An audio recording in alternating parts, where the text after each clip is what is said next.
देश की राजधानी दिल्ली में कांग्रेस आप के साथ गठबंधन में है और 3 सीट पर लड़ रही है, लेकिन उम्मीदवारों को चयन करना टेढ़ी खींच साबित हो रहा था।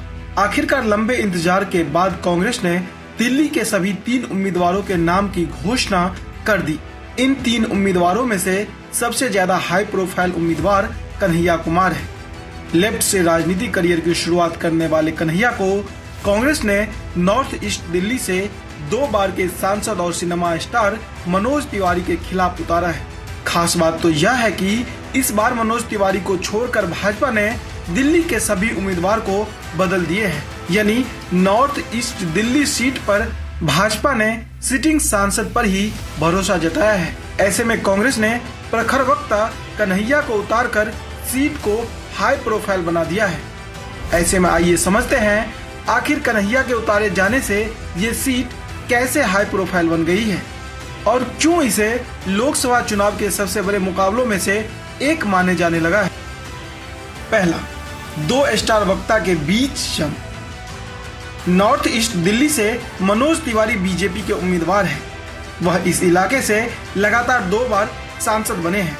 माना जाता है कि इस इलाके में उनकी अच्छी खासी पकड़ है। नेता के तौर पर वह लोकप्रिय हो न हो, लेकिन अभिनेता और गायक के तौर पर उनकी फैन फॉलोइंग का जवाब नहीं। वक्ता भी अच्छे हैं, कई टीवी डिबेट में देखा जा चुका है। दिल्ली भाजपा के अध्यक्ष भी रहे हैं, जबकि कन्हैया कुमार की स्टार छवि अलग किस्म की है। बतौर जवाहरलाल नेहरू यूनिवर्सिटी छात्र संघ प्रेसिडेंट वो रातों रात स्टार बन गए थे। उनके भाषणों के जरिए उनकी लोकप्रियता एक अलग स्तर पर पहुंच गई। कन्हैया प्रखर भाजपा विरोधी है। लेफ्ट पार्टी से करियर की शुरुआत की। साल 2019 में बिहार के बेगूसराय से लोकसभा लड़े, लेकिन पीएम मोदी के मंत्री गिरिराज सिंह से हार गए। अब कांग्रेस की टिकट पर 2 बार के सांसद मनोज तिवारी को टक्कर देंगे।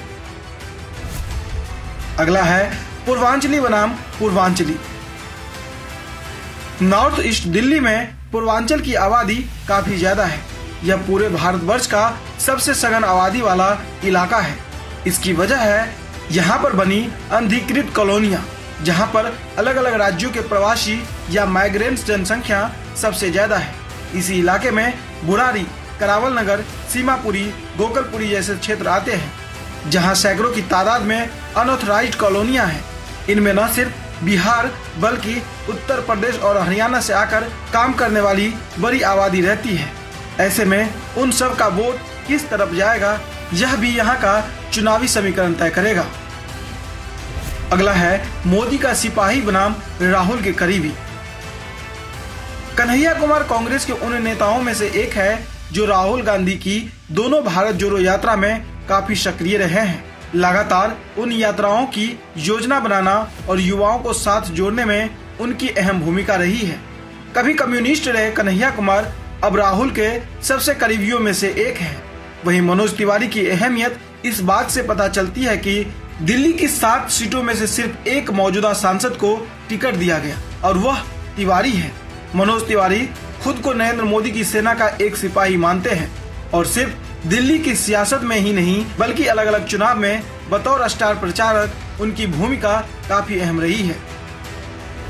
अगला है सांप्रदायिक ध्रुवीकरण वाला इलाका north east Delhi. North east Delhi 2020 में हुए सांप्रदायिक दंगों की वजह से पूरी दुनिया में कुख्यात हो गया था। उन दंगों के बाद इस इलाके में धार्मिक ध्रुवीकरण बहुत ज्यादा देखने को मिला।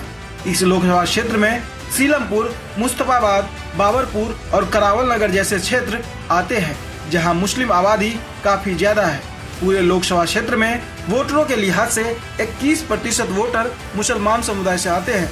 इसलिए संभावना यही है कि इस बार के चुनाव में भी धार्मिक ध्रुवीकरण का मुद्दा काफी जोर पकड़ सकता है।